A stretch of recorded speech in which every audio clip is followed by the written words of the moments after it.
حضرت شاہ اللہ صاحب رحمۃ اللہ علیہ، شاہ ولی اللہ دہلوی رحمۃ اللہ علیہ کے بھائی اور بہت بڑے عالم اور بزرگ تھے۔ انہوں نے ایک مرتبہ غلطی سے ایک جن کو قتل کر دیا۔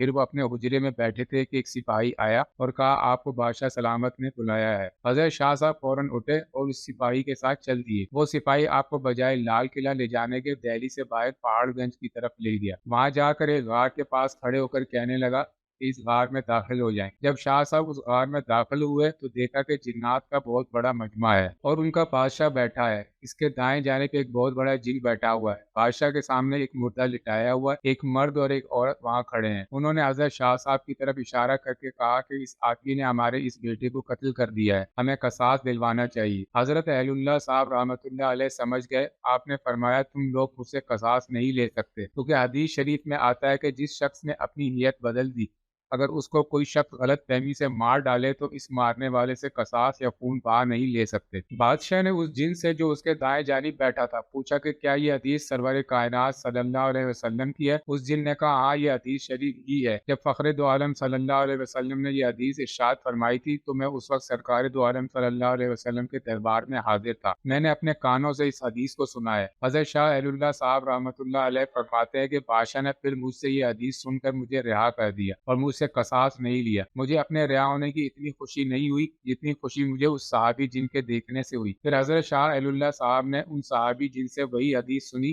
اور تابعی ہو کر واپس آئے۔ اس جن کا نام شاہ ورش رضی اللہ تعالیٰ عنہ تھا۔ حضرت شاہ اہل اللہ صاحب رحمۃ اللہ علیہ اپنے کسی دینی کام یا عبادت میں مصروف تھے۔ اس وقت ایک سانپ کا بچہ آیا، اسے آپ رحمۃ اللہ علیہ نے مار دیا تھا۔ حضور اقدس صلی اللہ علیہ وسلم کے ارشاد کے مطابق جس شخص نے اپنی نیت بدل دی، اگر اس کو کوئی غلطی سے مار ڈالے تو مارنے والے پر قصاص نہیں، جیسے کوئی اپنی اصل شکل بدل کر سانپ یا کتے کی شکل میں آ جائے۔ بعض جنات سانپوں کی شکل میں رہتے ہیں، جیسا کہ آپ صلی اللہ علیہ وسلم نے ارشاد فرمایا۔ جنات کی تین قسمیں ہیں، ایک وہ جن کے پر ہوتے ہیں اور وہ ہوا میں اڑتے ہیں، دوسری قسم وہ ہے جو سانپ اور کتے کی شکل میں نظر آتے ہیں، اور تیسری قسم وہ ہے جو منزل پر اترتے اور کود کر جاتے ہیں۔